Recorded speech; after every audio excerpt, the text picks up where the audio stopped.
Hello everyone, so this video will be a little bit different from the normal videos that I've done, but this will be my first sponsored video. This video is sponsored by Greenote, who sent me this cordless stick vac for free for review purposes. Now I only agreed to do this review on a totally impartial basis, so I'm not being paid at all to do this, but this was sent to me free of charge for review purposes.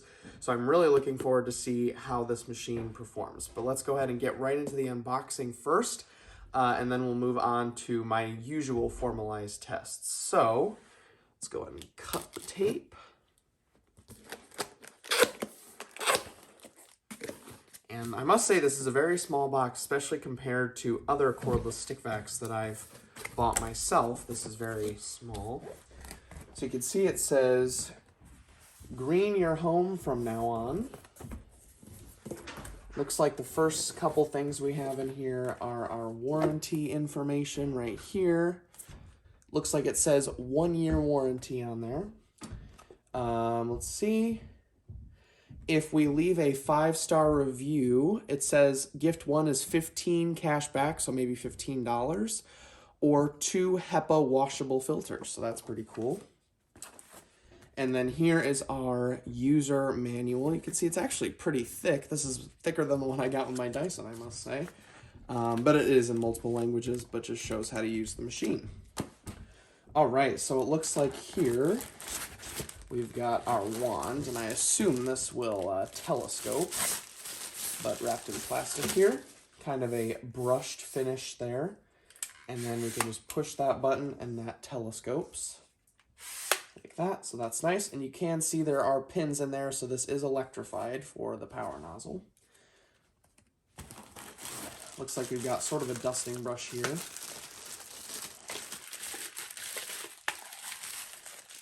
There we go.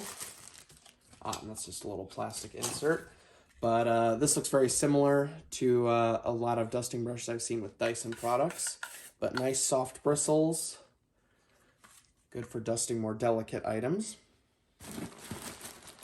All right, let's see right here. Appears we have our crevice tool. Yep.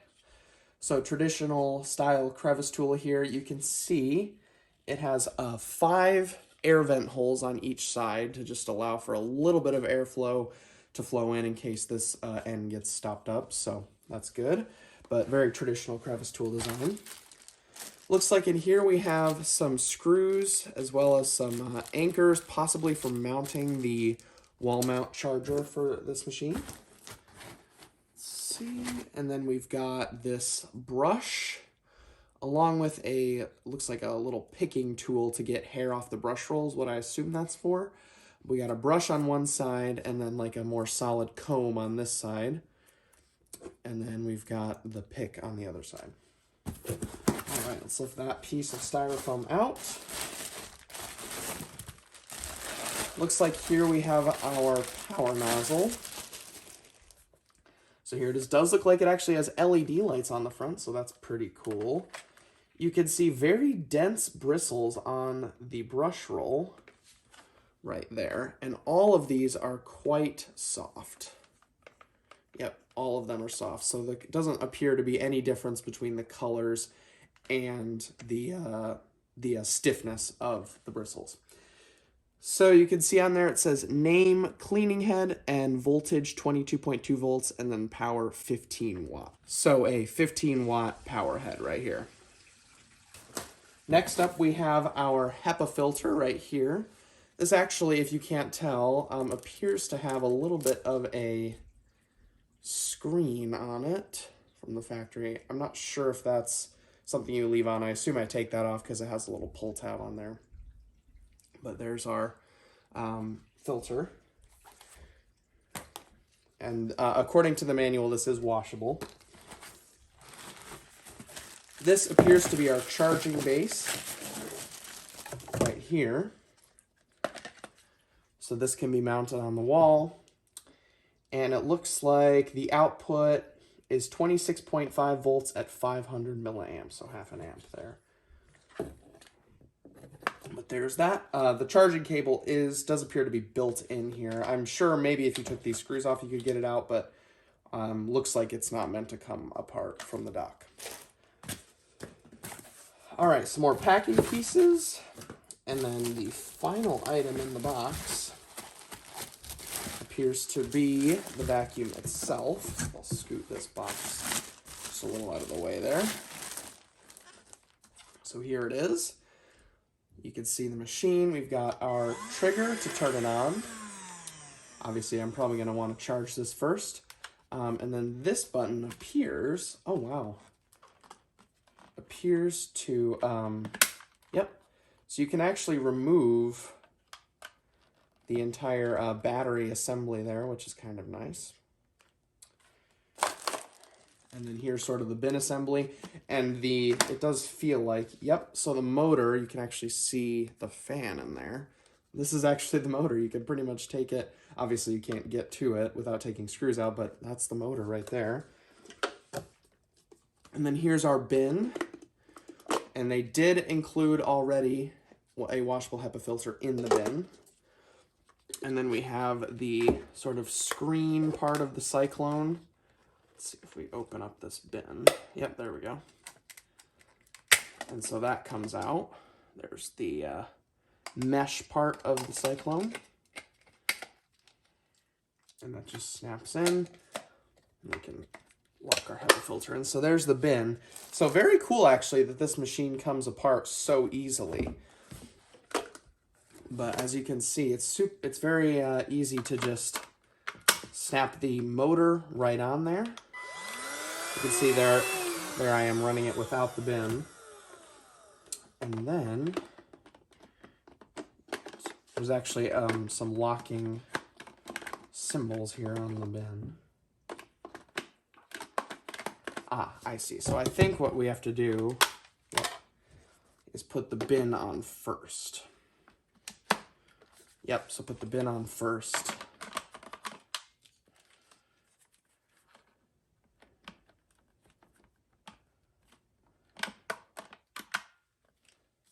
There we go.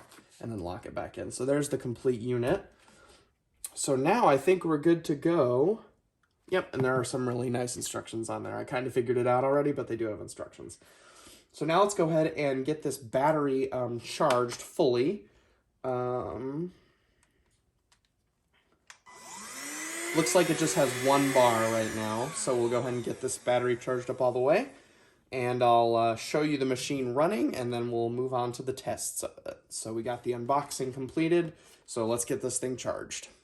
Okay, so as you can see, I'm set up for my usual airflow box tests here. I've got the nozzle of the Greenote sealed down.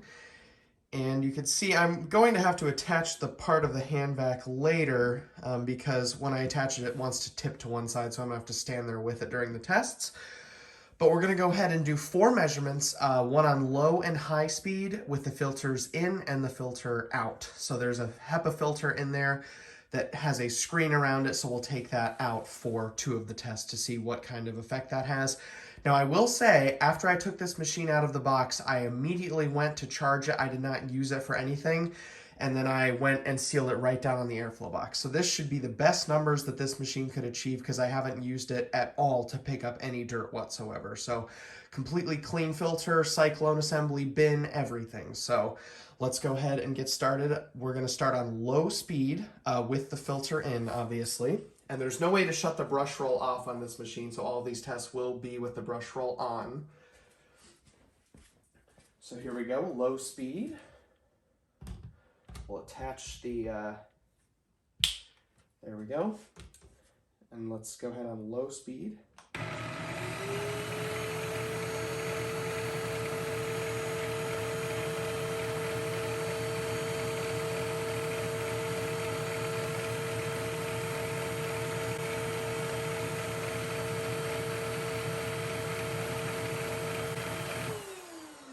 Okay. So right about 18.3 CFM, 18.28 there on low speed. Now, if you're wondering how this measurement compares to my other vacuums, you can look in the timestamp chapters of the video and skip to the end where I show all the measurements and compare them. But if you wonder how that compares. But about 18.3 CFM on low speed. Now let's go ahead and switch to high speed, again with the filter in.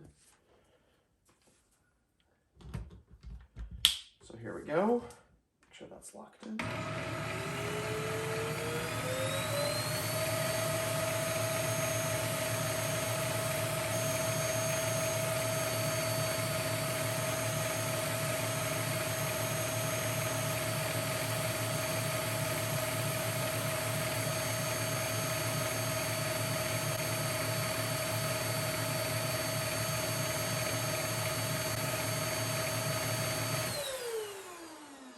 Okay, so we did break 27 CFM there.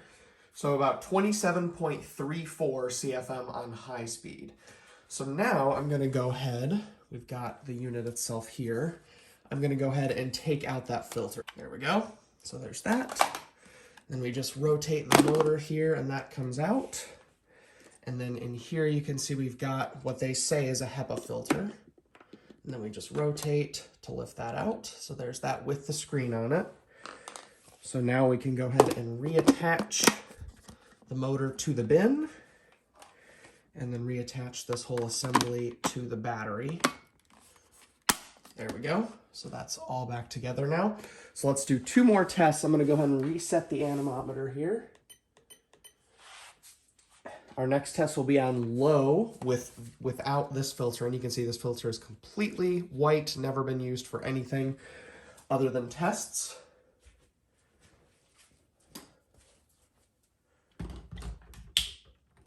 So here we go on low speed.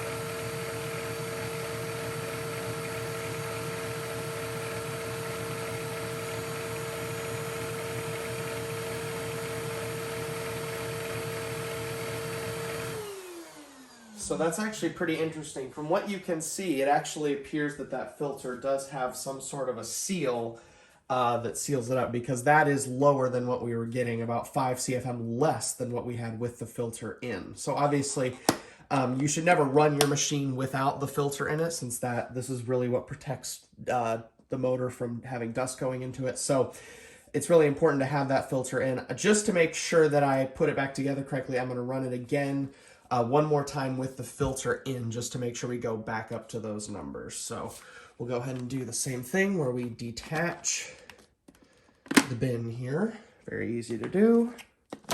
Rotate that. So you can see there it is with just that cone in there. And now we'll go ahead and put the HEPA filter back in, lock it in place. Put the motor back on. Put the battery back on. So let's go ahead and run it again on low speed and make sure we go back up. That will confirm our theory that the HEPA filter is providing some sort of a seal in there for the cyclone. Yep, so as you can clearly see there, we're back up to what we were measuring before, right around 18 CFM. So yep, we can definitely confirm the measurements without the filter will just end up being lower, because the filter does provide a seal in there. So that'll conclude our airflow box test. We'll just stop with those 2 on high and low speed. But about just over 18 CFM on low speed and just over 27 CFM on high speed. So now let's go ahead and see what this machine can do in terms of nozzle suction. Okay, so we're all set up for nozzle suction. Got my suction gauge here. We're going to start out on low speed. And I made sure to have the HEPA filter in, since we found out in the last test that that does provide a seal, so that'll give us better suction. But here we go, starting out on low speed.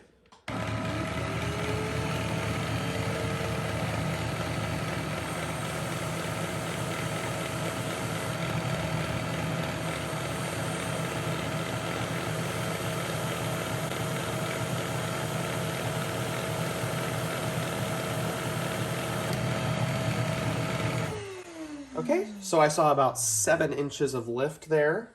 Now let's go ahead and switch to high speed.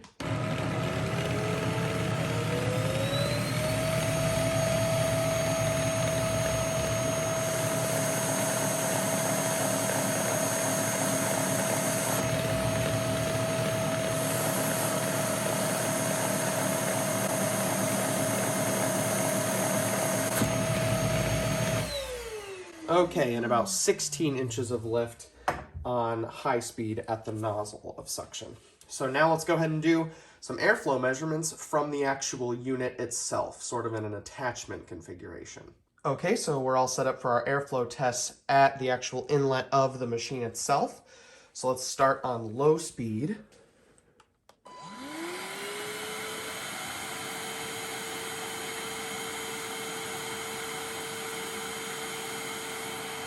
Okay, so we're at just over 20 CFM, about 20.02 CFM on low. Now let's go ahead and switch to high speed.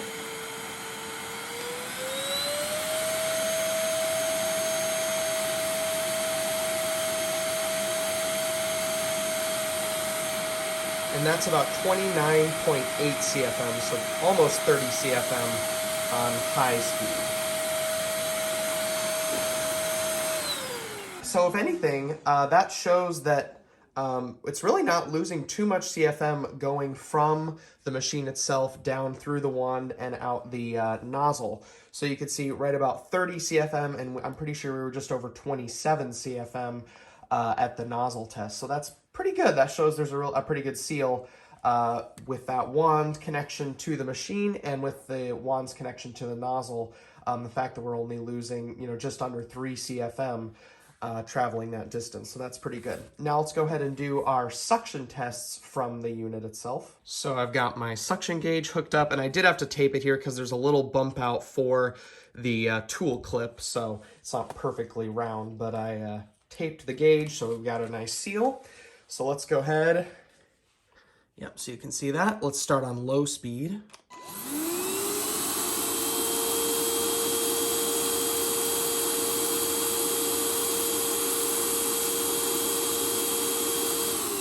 Okay, so about 16 inches of lift, and now let's switch to high.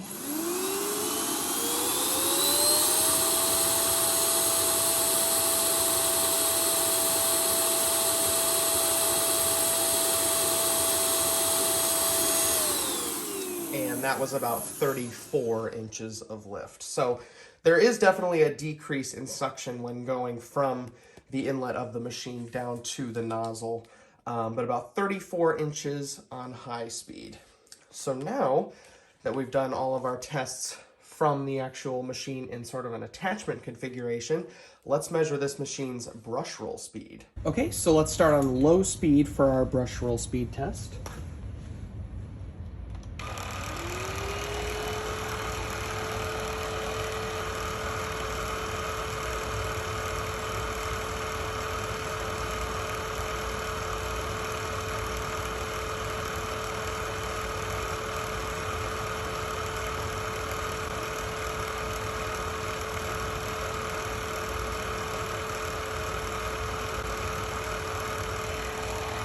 Okay, so we're at about 23-25 RPM. Now let's switch to high speed.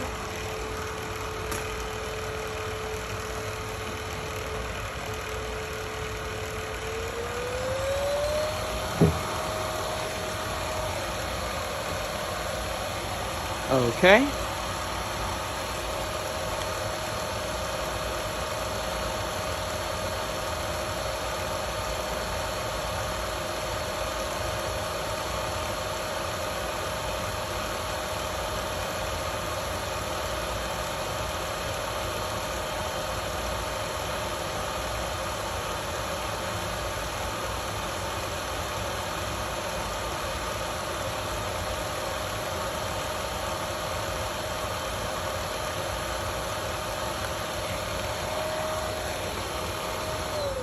Okay, so it looks like it started out pretty high, but it actually started dropping a little bit. So we'll say about 2265. So that's about a 60 RPM drop compared to the low speed. So the brush roll is actually spinning slower on high speed compared to low speed, which I did expect since the actual machine itself is using more power to produce higher airflow and suction numbers.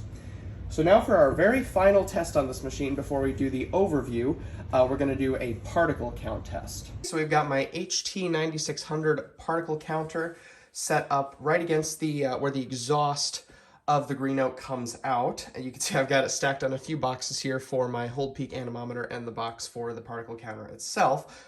but we're going to run the full 120-second test where it'll take several readings. And I'm interested to see where it will come out. Obviously, the HEPA filter and screen are in there. Like I said, completely clean, never used for anything but airflow and suction tests. So let's see, this should be the peak of this machine's performance for its filtration. So here we go. We'll squeeze the trigger to turn it on and then get started.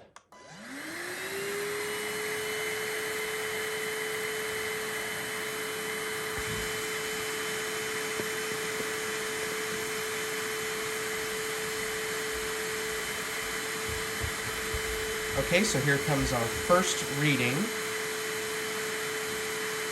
There's that.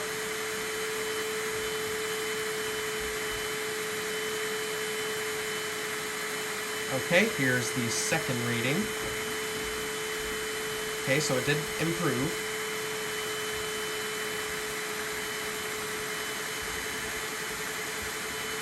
Okay, so we're coming up to the third reading. All right. Stayed pretty similar.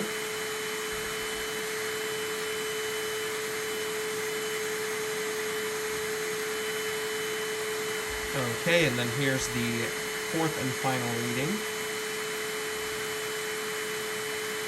Okay. So,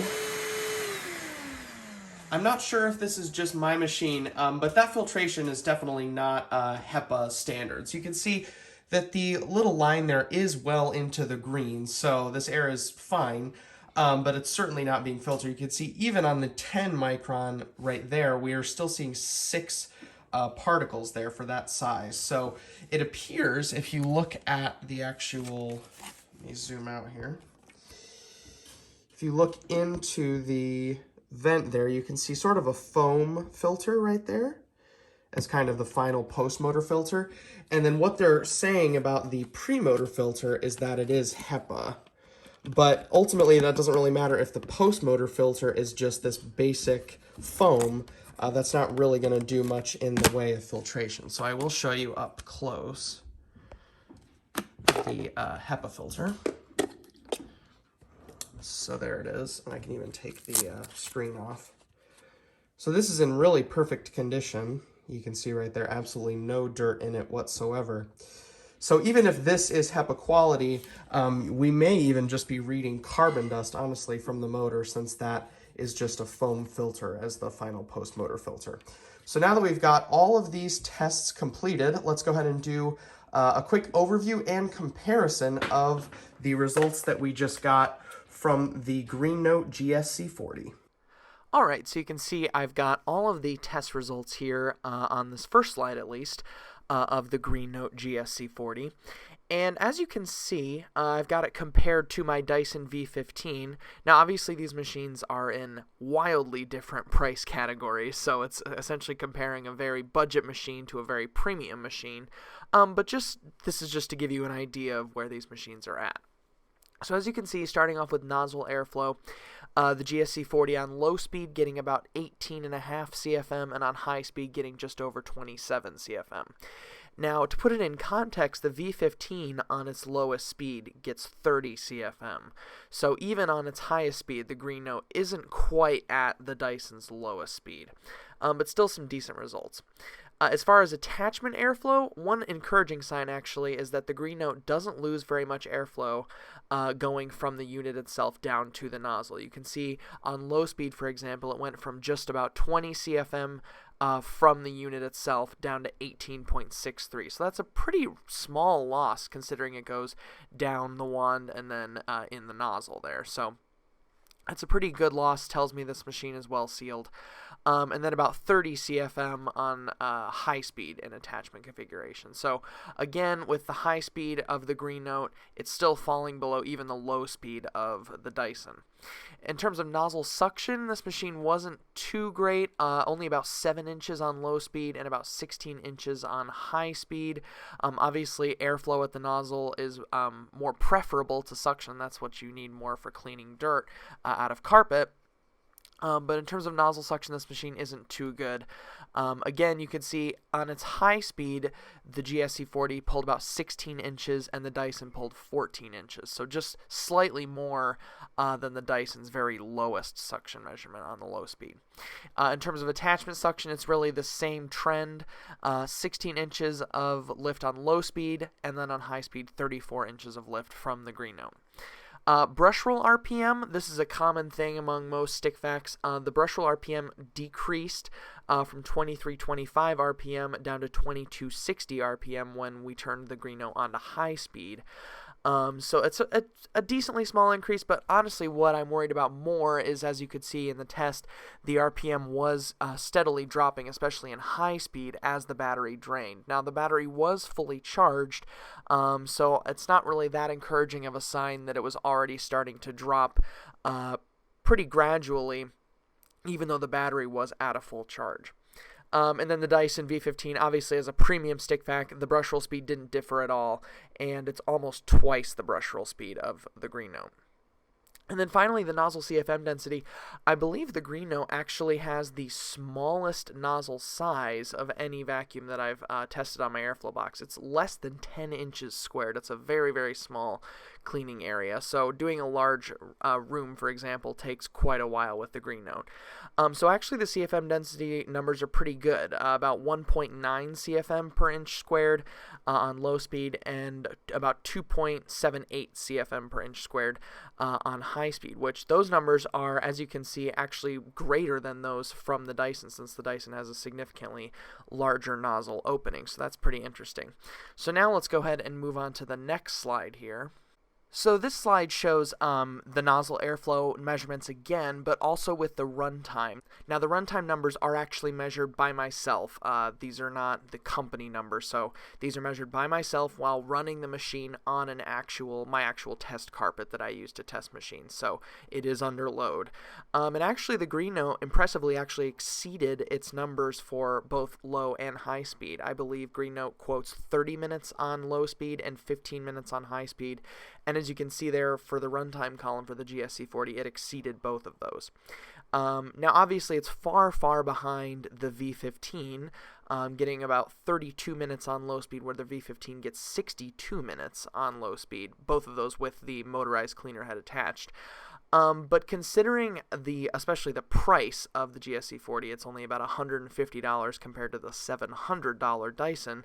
32 minutes of runtime is honestly pretty respectable and enough to get significant square footage done, even with the small nozzle size. And then finally, the particle count there. You can see the GSC40 measurements there. Obviously, this isn't really HEPA. As far as I'm concerned, it's not really hurting the air. It certainly didn't significantly decrease the air quality in my basement where I measured it. But obviously, the V15 with its full HEPA exhaust filter scored much, much better, getting a 0 for all of the particle sizes. So that's pretty interesting. But the GSC40, I wouldn't certainly call it HEPA filtration, but it does have good enough filtration that it's not going to be hurting the air quality. But probably for allergy sufferers, you'd want to look elsewhere for a cordless stick vac. So now let's go ahead and move on to our next slide here. That's the end of our tests. So Greenote actually did reach out to me with a pretty cool giveaway opportunity. If you already have a Greenote product, or if you plan on purchasing one, you can go ahead and complete the steps at the video linked in the description down below. And then there will be 40 winners chosen from that, and they will all receive a free GSC40 cordless vacuum, the one that I reviewed here. So that's a pretty cool opportunity. So see the link in the description for that video to get all the instructions. I also put here, I get a lot of questions about this, but for my upcoming videos, actually DreamTech did reach out to me. They were interested in a review opportunity, so I'm going to be doing a fully impartial, unbiased review of the DreamTech T30, doing my usual tests on that. So that will be coming up soon. That should be coming to me within the week, and then I should have the video uploaded soon after. Next up, I'm really excited. I've been waiting to test my Rainbow SRX for quite a while, so I'm still working on that video. It'll be pretty lengthy. I'm doing a lot of tests and measurements on the SRX and comparing it to the E2 Black, but I'm really excited for y'all to see that video. It'll be pretty good. Also, I have two Hoover cordless machines that I've been working on tests for. The Evolve Pet set cordless, and then also the 1-power bagged cordless, which is that sort of similar to an Auric Elevate machine that's cordless with a bag. So both of those machines will be coming up as well for tests, but in the short term, look out for the DreamTech T30 tests and also the Rainbow SRX versus E2 Black tests. Those videos will be coming shortly. So with that, I'd like to thank you all very, very much for watching. It is much appreciated. So be sure to like, comment, and subscribe if you enjoyed this content. Also be sure to ring the bell to get notified when I post a new video.